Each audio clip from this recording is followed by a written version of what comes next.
Just a few weeks ago, Levi Rimley was hunting in a travel corridor in northern Missouri. Levi saw some great pre-rut action during that hunt. Seeing the chasing sure got Levi's blood pumping, and it wasn't long before he heard leaves crunching. Levi tagged a great buck with his prime. And if you want to watch that entire hunt, make sure you check out the link in the description. It's so cool how that happened. In Missouri, you can tag up to 2 bucks. Levi had already tagged one during the early portion of archery season. He'd have to wait to chase one with the Winchester during Missouri's firearm season, or wait until the late archery season. A little over a week after Levi had wrapped his tag around that big old buck, it was Missouri's firearm season.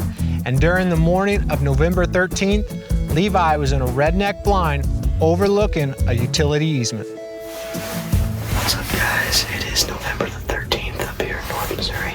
I'm kind of overlooking this big hillside. We got power lines that go through here, and it's a big transition area. Deer just tend to really cruise through here in the rut. So I think it'll be a pretty good morning. We've shared in the past these utility right-of-ways, such as power lines or gas lines, can serve as great hunting locations.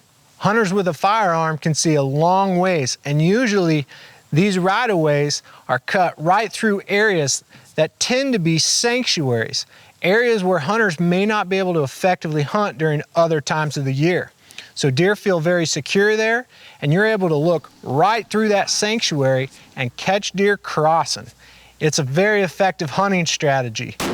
And because these look into sanctuaries, deer feel very secure, deer are moving throughout the day. You get many more hunting hours seeing deer movement. Not only that, but these right-of-ways seem to channelize wind, so hunters know exactly where their wind is being carried. It was a cool morning, and Levi was staying warm in the blind. And just as light was starting to crack, he spotted movement on the slope. It was a young buck. A doe stepped out behind the buck turned and started nudging her. It looked like he was interested.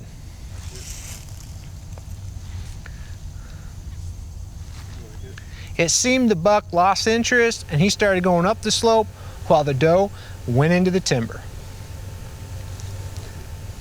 It wasn't long after that another young buck went cruising through.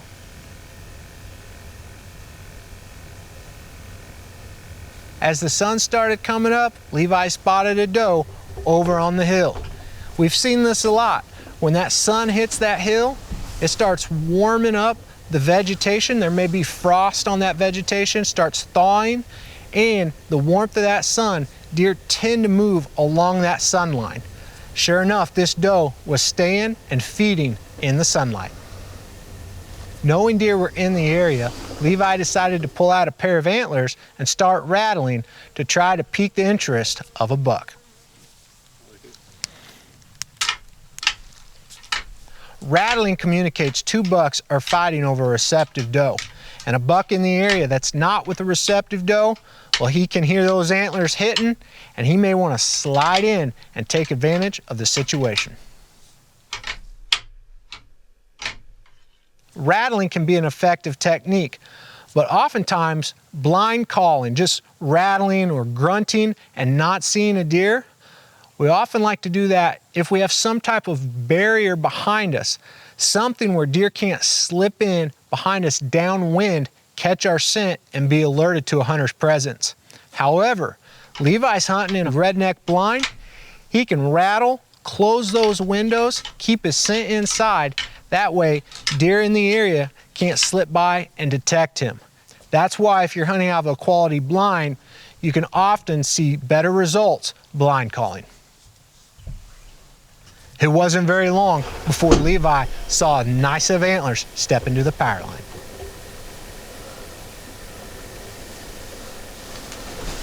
The buck's thinking there's a fight over a receptive doe, so he's moving in quick.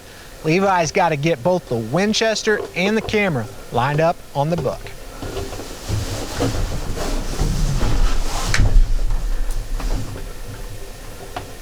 Meh, meh.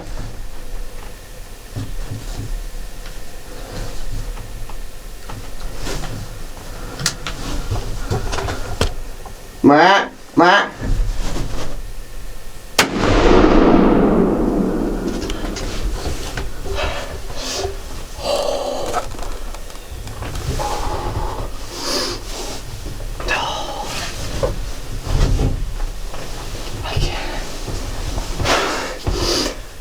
I can't believe that. Oh, that's so crazy. Oh my goodness. I hope I got that all on film. That happened so fast. I was trying to move my camera. He started running. I was rattling. I ended up rattling him in. But man, it happened so fast. Tagged out in Missouri, man. The Deer Season XP thumped that big-bodied deer, and he was down just inside the timber. Man, the Winchester did the trick, man. He piled up. He didn't go 30 yards, man. Oh, let's go. Levi called his buddy Rattling and said, hey, I've got a big buck on the ground. Will you help me film and drag? And being a great friend, he said, absolutely. So as Levi was waiting for his buddy, he stayed in the blind and he saw several more deer.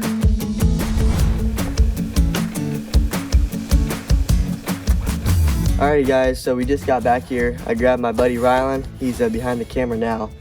I can see him right now. I'm ready to get my hands on him, so. He didn't make it very far. He looks pretty good right there. Okay. Oh my word, that's a great buck. He's got some crazy stuff going on here at the brows, but that's awesome. I don't think I've ever rattled one in and killed it, so that was really cool to rattle in a deer like this. Just happened really fast, and it was pretty sweet. So I'm thrilled. So it's been a good hunt. But yeah, he's an awesome deer. Congratulations, Levi, on tagging out in Missouri with another great buck. You executed your hunting strategy during the rut perfectly, and you've got more venison and another set of antlers for the wall. I'd also like to add how proud I am of Levi. He's 16 years old, and in the past 2 weeks, he's self-filmed 2 buck hunts.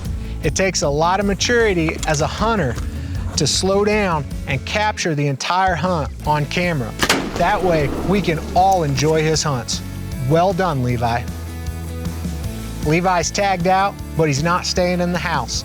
He's already swapped in the Winchester rifle for a shotgun, and he's chasing ducks. I think that's a great example to us all to make sure we get outside and enjoy creation. But no matter how you're enjoying creation, I hope you slow down, listen to the Creator and the purpose He has for your life. Thanks for watching Growing Deer.